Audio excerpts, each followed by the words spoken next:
বিকেলে মেহমান আসাতে এই চিকেন পাফ পেস্ট্রিটা বানিয়ে দিয়েছিলাম। মেহমানরা খেয়ে তো প্রশংসায় একবারে পঞ্চমুখ হয়ে গেছে।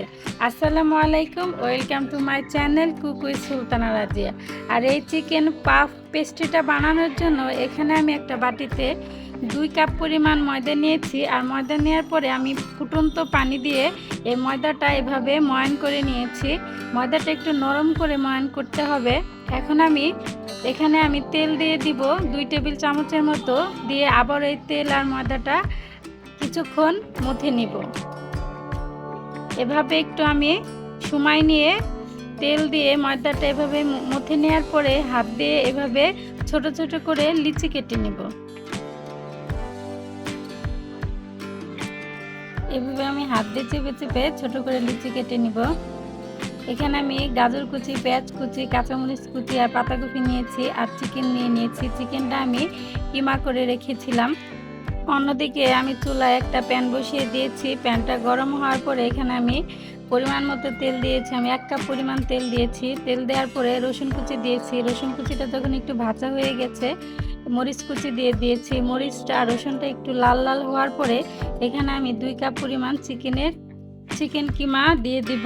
দেওয়ার পরে আমি এই চিকেন কিমাটা একটু নেড়ে চেড়ে ভেজে নিব। যেহেতু কিমা করা, তাই চিকেনটা সেদ্ধ হতে বেশি সময় লাগবে না।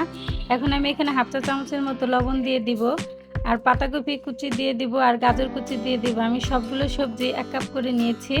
এখন আমি এই চিকেনের সাথে সবজিগুলা সুন্দরভাবে নেড়ে চেড়ে ভেজে নিব। এখন আমি মশলা দিয়ে দিব একে একে। এখানে আমি 1/2 চা চামচ হলুদের গুঁড়া, 1/2 চা চামচ মরিচের গুঁড়া, 1/2 চা চামচ ধনিয়ার গুঁড়া এবং 1/2 চা চামচ জিরার গুঁড়া দিয়েছি। এখন সব মশলা আর এই উপকরণগুলো কিছুক্ষণ নেড়ে চেড়ে ভেজে নিব। এখানে এক্সট্রা কোনো পানি দিতে হবে না, কারণ সবজি থেকে যে পানিটা হবে আর এই চিকেনের পুরটা সেই পানিতে রান্না হয়ে যাবে। এখন আমি পেঁয়াজ কুচি দিয়ে দিয়েছি। পেঁয়াজ কুচিটা পরে দেওয়ার কারণ হচ্ছে যাতে পেঁয়াজ কুচিটা গলে না যায়, আস্ত থাকে। এরকম সবজি থেকে পানি উঠেছে, এখন আমি ঢাকনা দিয়ে ঢেকে দেব পুরোপুরি রান্না না হওয়া পর্যন্ত। 10 মিনিট ঢেকে রান্না করার পরে এরকম সব পানিটুকু শুকিয়ে একবারে ভাজা ভাজা হয়ে গেছে আমার চিকেনের পুরটা। আমি এখন নামিয়ে রেখে দিব। আর যে ময়দার লিচি কেটে রেখেছিলাম, সেখান থেকে একটা লিচি নিয়ে আমি রুটি বানানোর পিঁড়িতে একটু তেল দিয়ে এভাবে হাত দিয়ে ব্রাশ করে নিব।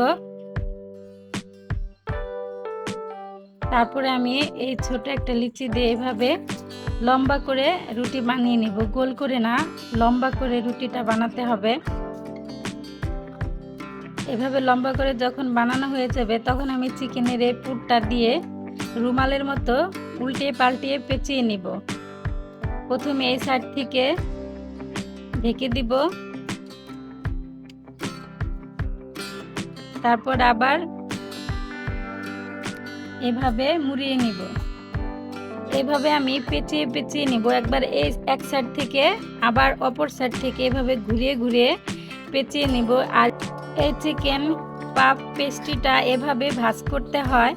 এভাবে মুড়িয়ে মুড়িয়ে ভাজ করে নিয়ে এভাবে হাত দিয়ে একটু চেপে চেপে গোল করে আবার বেলুন দিয়ে একটু বেলে দিতে হয় আলতো করে। বেশি চাপ দিয়ে বেলতে হবে না, হালকাভাবে আলতো করে দিতে হবে। আর এই ভাজটা এভাবে এলোমেলোভাবেই থাকবে।